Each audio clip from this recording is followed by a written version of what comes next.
amount to been, or rather situated under the local government as a... To be very candid with you, policing, for it to be effective, it has to be under the local government. You should forget about state. State leadership is central, and the target of the central government is political authority. And once you give political authority responsible for security, responsibility for security, the best thing that can happen in that case is that they will use these tools of security to advance their political cause. But if you go back to local government, applying certain safeguards so that politicians can be limited in terms of how much control they have about the operations of the police? Yes, except if we were able to give a budget to the police outside the signature of the governor, which is in this case very hard because you need a high level of constitutional amendment.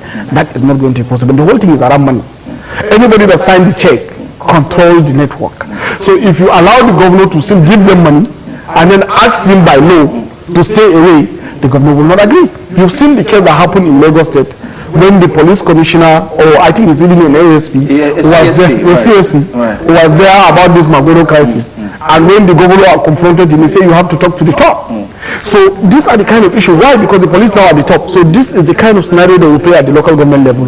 When you have a problem in the local government, and then the police from the state decided to deploy due to political difference at the local government level, and you now have a problem. So the issue we need to address is to empower the local government system. The issue of local government autonomy have to take central stage. And that's why even the president was emphasizing on this thing very seriously. Because as long as we don't empower the local communities, we keep centralizing the state. We have urban, rural, urban migration. We have a lot of confusion. Everything will now come to the center. The center will be choked.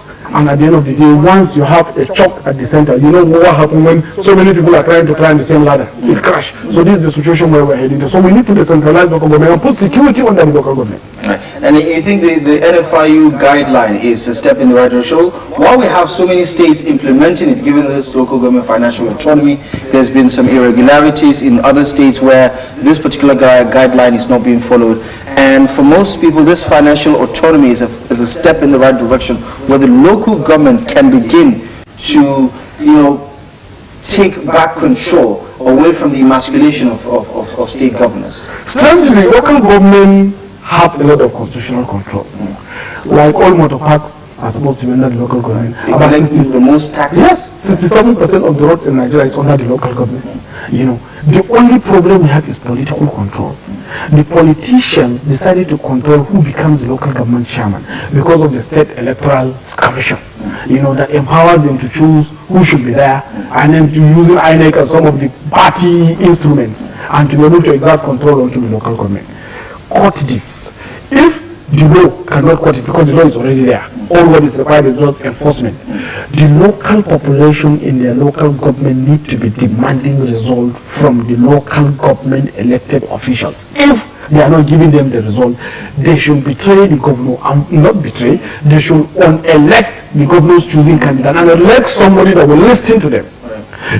And the local government council have to summon its own courage to always be able to go to courts and contest their rights, because nobody can fight these things for them. But as long as we don't empower the local government structure in Nigeria, there is no way we're going to get the security we need, there is no way we're going to get the economy right, and there is no way we are going to provide a prosperous nation. Because if you don't decentralize and distribute resources to the local communities, you don't get that. And most of these distribution of resources is having effective security and a very strong economy.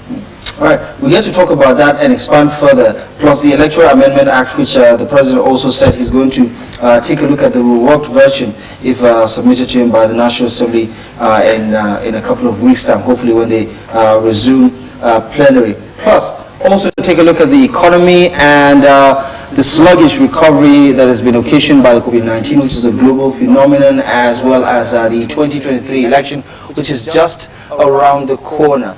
There is a lot to unpack on this particular episode of the program. Join us for more after this break.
Every day, we are exposed to the variety of information from the larger society and on social media. How credible are such messages? Nobody loves to be deceived. Nobody wants to be fooled. Stop the creation and spread of fake news.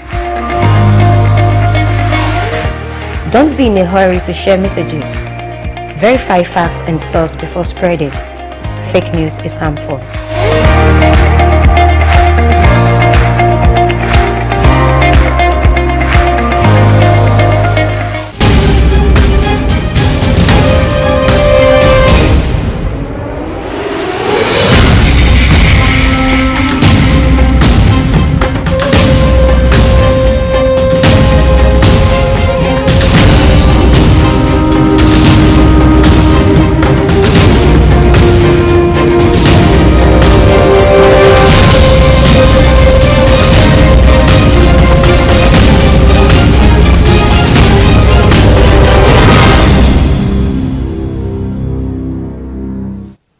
Welcome back to the program. You're watching on the Sport on TV Gotel from our studio here in Bajabure Hills. The conversation is looking at the state of the nation, issues of the day, issues that are going to shape the year 2022. We're looking also back at some of the prevailing issues that are a part of the conversation facing Nigeria's growth and development. We did talk about security. We talked a lot more about where we are right now as a nation, the challenges that lie ahead. And of course, we have been in conversation with a renowned political figure and of course a rising voice, a prominent voice across Nigeria with regards to, of course, the future of this country is none other than a former presidential aspirant on the platform, the All Progressive Congress.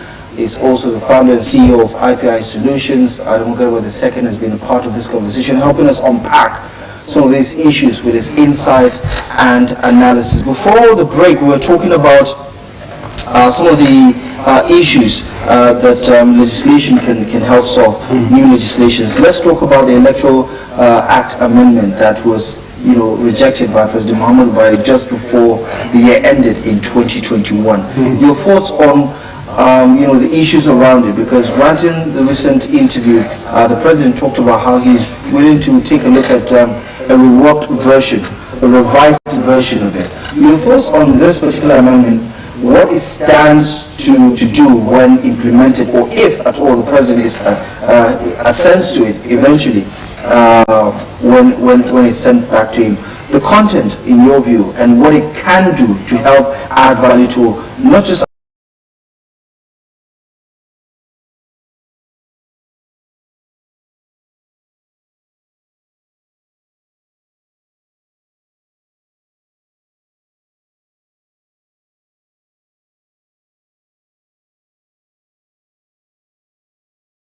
I go for direct primaries. And I had my own reasons. And there are others that went for indirect primaries. So that is a democracy within the party structure. But having it institutionalized in the constitution is actually kind of an enforcement by law on something that is otherwise supposed to be flexible with options for political parties. So I believe it is very good that it should go out of the constitution, but limit it to choices where parties cannot double cross. You have to either choose direct, indirect, or consensus. So now, if we go to political party activities,